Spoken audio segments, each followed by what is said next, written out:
In this video, I'm going to be breaking down how Dave from GuitarZero2Hero and I recorded and filmed this live version of Neon all by ourselves. Now, if you haven't checked out the video, go check it out right now. I'll leave a link in the description. I'm going to be breaking down all the things from all the microphones that we used, all the camera settings that I had, my lenses, the lights that we used, where we positioned them, and how we did it all in my living room in one night.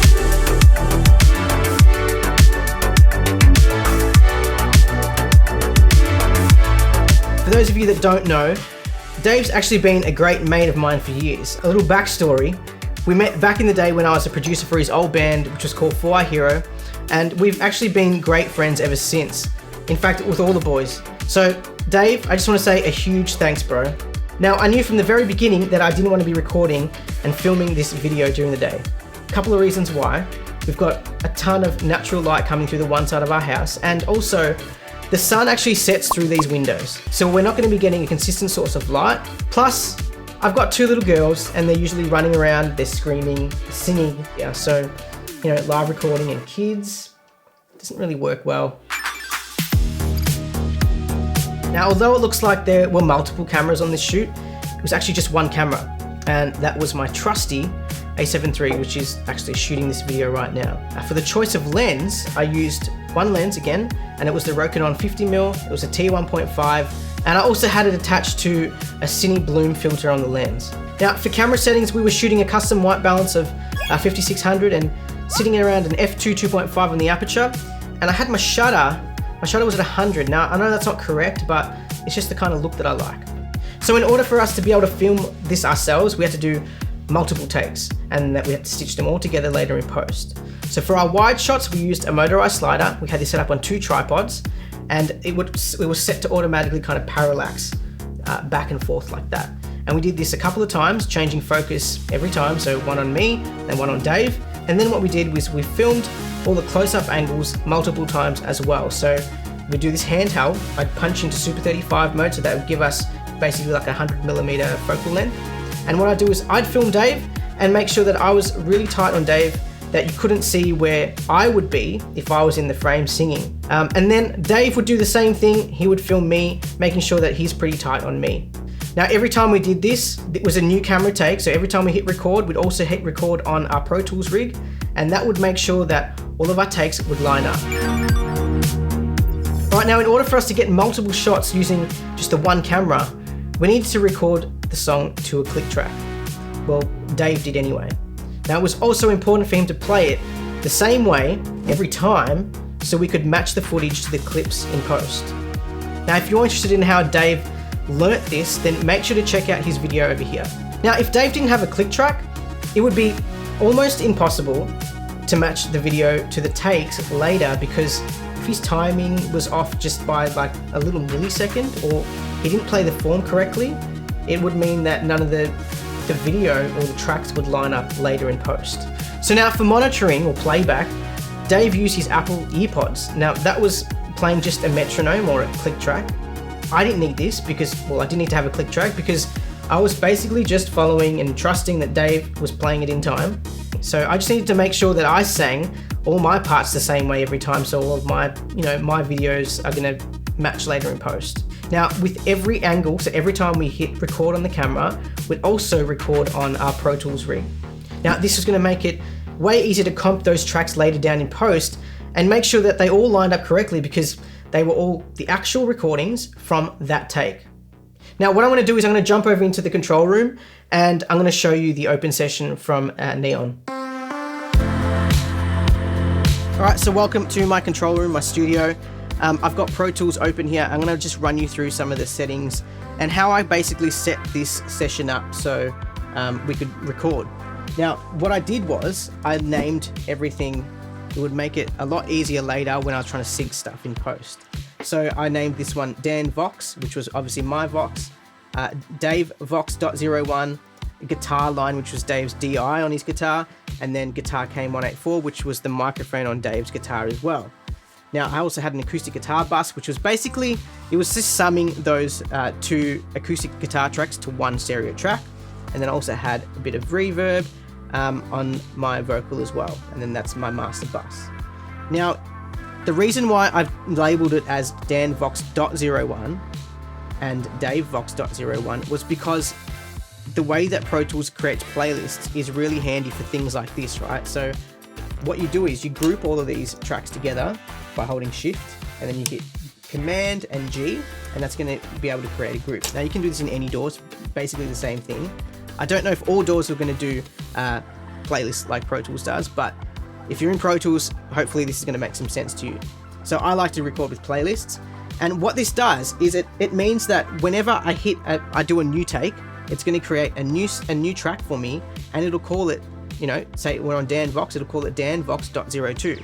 And because we'd labeled all of these .01, every time we did a new take, I just come in here, go to playlist and hit new, and Pro Tools would automatically create a whole track, all those tracks labeled for me correctly. So then later, when I needed to sync in post, whenever I pressed record on my camera, it would be take 1, which would sync up to vox.01.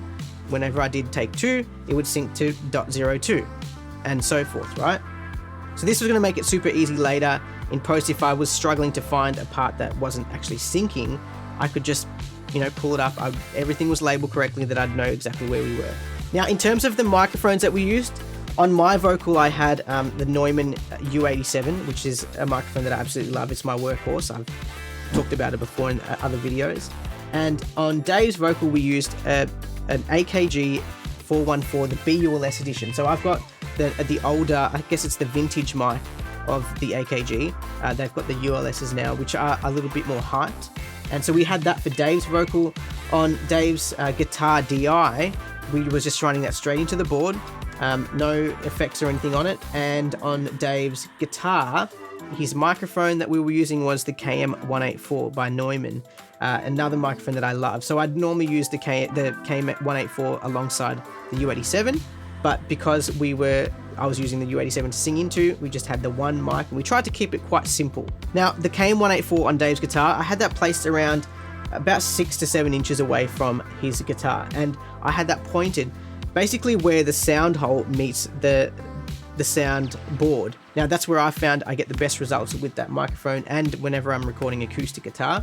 Now, once I'd made my final comp in Final Cut, I'd got all my videos sorted, I'd liked all of the shots that we used, I then did like just a really rough low-res bounce or export to put into Pro Tools. And this is where I made sure that all the audio was syncing.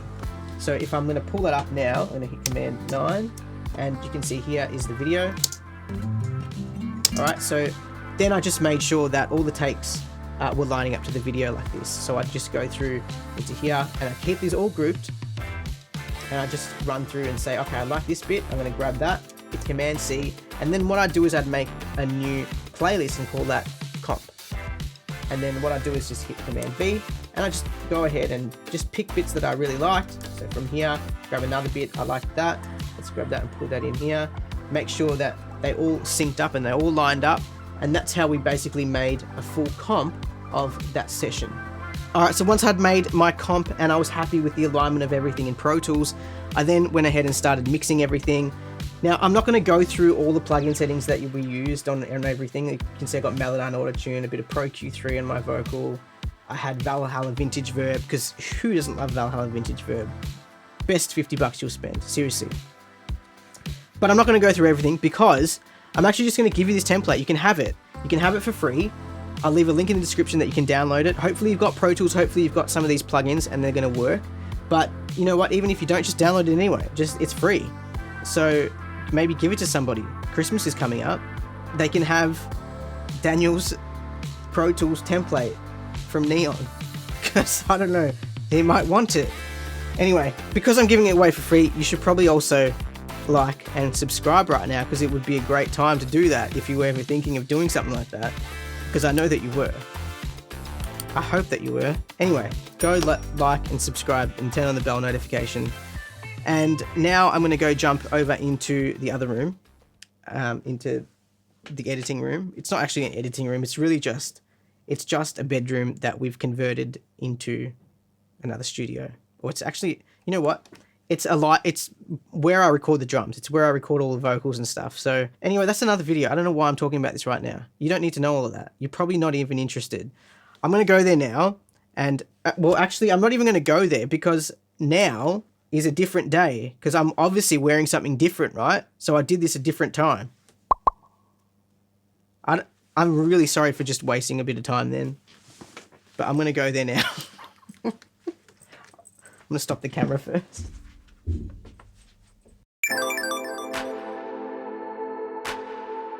Now for our main key light, we used the Aperture 300D, and on that I had a Godox 80cm softbox with the grid attachment.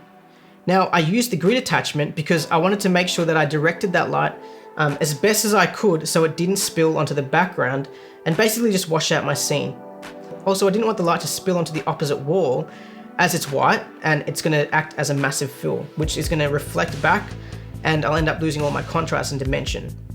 Now my ceiling, because we're shooting at home, it's not very high, so I got my key light as high as I could, as high as I possibly could, and then I angle it down on a bit of an angle to where Dave and I would be sitting. Now my biggest hurdle was trying to expose both of us correctly, especially because we both have a very different skin tone. Now I also wanted to make sure that I didn't do the overhead light because I think that's going to emphasize how tired we are, especially me, because I just get to bed way too late all the time and I drink way too much coffee. Now if I moved my light front on, I'm going to be losing all that dimension, and honestly I kind of tend to stay away from that kind of flat beauty look. It's just not my style. So with the key light closest to me, I thought this was going to be the best compromise to make sure we were both evenly lit or evenly exposed for. Now you're probably wondering how in the world we managed to frame our shot and get correct exposure. Well, this is the beauty of an external monitor, and one that I can highly recommend is the Small HD Focus 5. Now these are cheap as well. All we had to do is basically just swivel around the monitor, and I'd use the exposure tools on the Small HD to make sure that I was sitting around that 60 to 65 RE value for our skin tones when, you know, the camera was pointed on my face. And then what I'd do is I'd grab the remote controller for my light, so my 300D, and I'd adjust it until I hit the right IRE value on the monitor. Now, if you're unsure about what I'm talking about when I'm saying IRE and RE exposure tools, what are you talking about, mate? Well, make sure you go and have a look at some of my other videos, and they explain pretty briefly about what they do and how to expose for skin. All right, so next in the setup, I had my rim light, which was a Godox SL60. Now this was inside a rectangular softbox, so we had this dialed to about 50% on the light output, and this was going to just give us like a nice soft edge. Kind of see an edge here. There's a nice soft edge and kind of push us out from the background. Try to get yourself away from the back wall. Find the longest part of your room or your space and then set yourself up there. Don't put yourself right up against the back wall. Now what that's going to do is two things. It's going to give you that really nice bokeh, the out of focus stuff in the background. Now it's also going to remove all those shadows from appearing on your back wall. Alright, so now for my next lights, I had a newer 660, and that was dialed to 10%, and that was over my head as a hair light. I also had attached some regular, just your average baking paper over the top of that, just to diffuse that light even more, so it had this just really nice soft spill or fall off over my hair. Now I knew from the very beginning of this shoot, I wanted to try and utilize the Edison globes in our dining room and in our kitchen as parts of interest to the scene.